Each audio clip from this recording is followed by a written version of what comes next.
नमस्कार दोस्तों, आज हम इस मेजरिंग टेप को पढ़ना सीखेंगे कि इसको कैसे पढ़ते हैं। तो चलिए वीडियो को शुरू कर लेते हैं।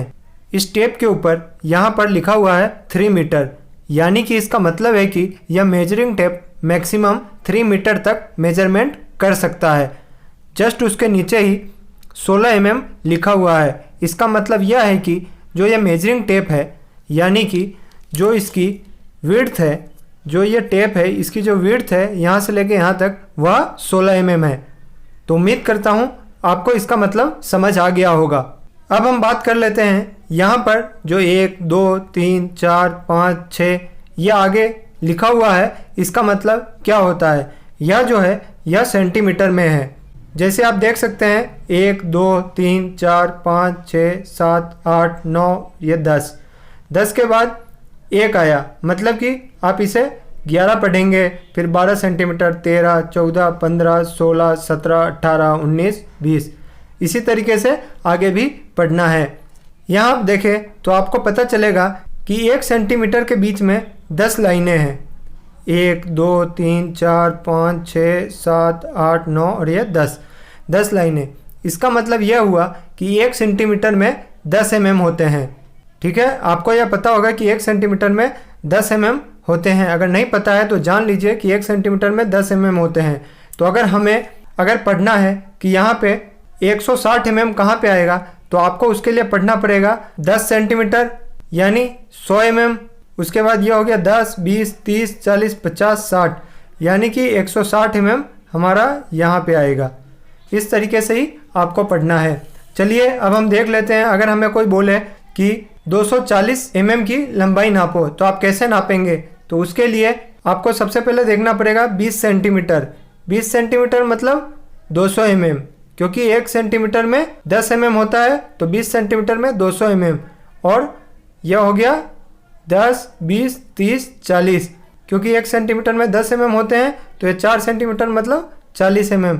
20 सेंटीमीटर मतलब 200 mm और 4 सेंटीमीटर मतलब 40 mm, तो ये हो गया 240। तो वो लेंथ आएगी 240 mm यहाँ पर। तो इस तरीके से आप सेंटीमीटर और mm में माप सकते हैं। अब हम बात कर लेते हैं ये ऊपर वाले की। ये ऊपर वाला जो होता है वह इंच में होता है, जैसे कि 1 inch, 2 inch, 3 inch, 4 inch, 5 inch, 6 inch, 7 inch, 8 inch, 9 inch, 10 inch, 11 inch और यह 12 इंच। 12 इंच आते ही यह 1 फीट हो जाता है। इसके बाद आगे चलेंगे तो 13 inch, 14 inch, 15 inch, 16 inch, 17 inch, 18 inch, 19 inch, 20 inch, 21 inch, 22 inch, 23 inch और यह 24 इंच। मतलब कि 12 इंच में 1 फीट होता है, तो इसी तरीके से 24 इंच मतलब 2 फीट हो गया। अगर हमें कोई बोले कि 1 फीट 1 इंच पढ़ के बताओ तो आप कैसे पढ़ेंगे। इसके लिए आपको सबसे पहले 12 इंच मतलब 1 फीट होता है, तो उसके बाद यह हो गया 1 फीट और यह 13 मतलब कि 1 फीट और यह 1 इंच, यहाँ पे आएगा 1 फीट 1 इंच। इस तरीके से आपको पढ़ना है। और अगर इंच में पढ़ना है तो इंच तो लगातार चल ही रहा है, 13 इंच, 14 इंच, 15 इंच, जहाँ तक आप जाएंगे पढ़ ही सकते हैं। जैसे कोई आपको बोले 23 इंच, तो यह रहा 23, यहाँ पे आ गया 23 इंच। अब मैं आपको इसके अंदर जो ये लकीरें हैं इनको पढ़ना बताता हूँ।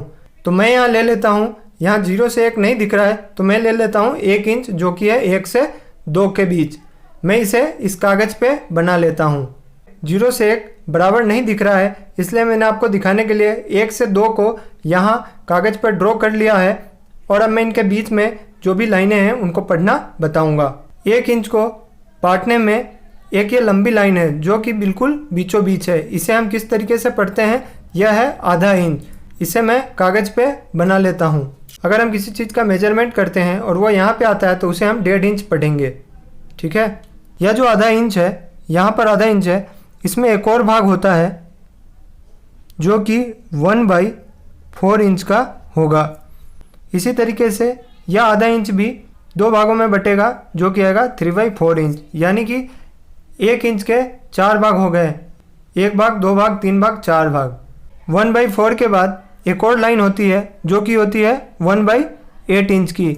इसके बाद आता है 3/8 इंच। उसके बाद यहाँ पे आएगा 5/8 इंच और यह है 7/8 इंच और यह 8/8 मतलब कि 1 इंच हो जाता है। मतलब कि 1 इंच में 8 सूत होते हैं। इसे हम सूत में भी पढ़ सकते हैं। जैसे कि कोई चीज़ मेजरमेंट में यहाँ आया तो यह हो गया 1 सूत और यह हो गया 2 सूत। इसी तरीके से यहाँ आया तो यह हो जाएगा 1 सूत, 2 सूत, 3 सूत और यह 4 सूत। इसे मैं आपको इंची टेप पर भी पढ़कर बताता हूँ कि यह सारे 1/8, 1/4 कहाँ पर है। इसमें जो यह है सबसे आगे वाली लाइन वह है 1/8 इंच, उसके बाद है 1/4 इंच, उसके बाद है 3/8 इंच, उसके आगे आ जाएगा आधा इंच, उसके आगे है 5/8 इंच, उसके आगे है 3/4 इंच, यह है 7/8 इंच और यह हो गया 2 इंच, यानी कि 1 इंच पूरा हो गया। अगर हमें कोई बोल दे इंची टेप की सहायता से 1 इंच और 7/8 इंच नाप के बताओ तो हम कैसे नापेंगे। यह हो गया 1 इंच और यहाँ पे आ गया 7/8 इंच, जो कि 1 इंच 7 सूत भी कह सकते हैं इसे।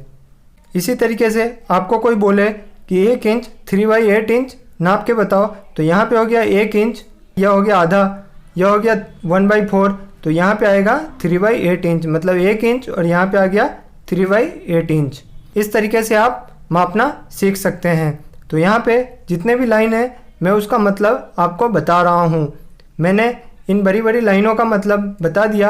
अब मैं आपको इससे जो छोटी लाइन बच रही है ये और इसका मतलब और इसका मतलब बताता हूँ। तो चलिए फिर से आ जाते हैं कागज़ पे। 1/8 के आगे जो एक और लाइन होती है उसका मतलब होता है 1/16 इंच। उसी तरीके से आगे एक और भाग होता है उसका मतलब होता है 3/16 इंच। इसी तरीके से मैं आगे भी लिख देता हूँ। यह हो गया 5/16 इंच, उसके आगे हो गया 7/16 इंच, उसके आगे हो गया 9/16 इंच, उसके आगे हो गया 11/16 इंच, उसके आगे हो गया 13/16 इंच, उसके बाद हो गया 15/16 इंच और 16/16 मतलब कि 1 इंच पूरे हो गए। जो कि मैं आपको बताता हूँ इस इंची टेप में 1/16 कहाँ है। जैसे कि आप देख सकते हैं, मैं आपको बताता हूँ। जो यह लाइन है ना, यह वाली, यह है 1/16 इंच की। उसके आगे जो यह लाइन है यह है 3/16 इंच की। तो इस तरीके से हम मेजरिंग टेप को पढ़ना सीख सकते हैं। इसके आगे इनके बीच में एक और छोटी सी लाइन है, यह जो आप देख सकते हैं, इसे भी मैं पढ़ना बताऊंगा, लेकिन यह वहाँ यूज किया जाता है जहाँ पे हमें बहुत ही एक्यूरेसी से काम करना हो। यहाँ एक और लाइन मैंने आपको बताया था, उसे हम पढ़ते हैं 1/32 इंच। इसके आगे एक और लाइन है, उसे हम पढ़ते हैं 3/32 इंच। इस तरीके से हम आगे पढ़ते हैं। यह बहुत ही कम यूज होता है, या वहाँ पे यूज होता है जहाँ पे हमें बहुत ही एक्यूरेसी से काम करना हो। तो इस तरीके से हम इंची टेप पढ़ना सीख सकते हैं। चलिए मैं आपको अब कुछ उदाहरण देके भी बता देता हूँ। कोई बोले कि आप 2 इंच 4 सूत पढ़ के बताओ तो आप कैसे पढ़ेंगे। यह हो गया 2 इंच और यह हो गया 1 सूत, 2 सूत, 3 सूत और यह 4 सूत। तो इस तरीके से आपको पढ़ना है इंची टेप को। अगर फिर भी आपको कोई क्वेश्चन हो तो कमेंट करके पूछ सकते हैं। वीडियो अच्छी लगी हो तो वीडियो को लाइक करना और चैनल को सब्सक्राइब करना ना भूलें।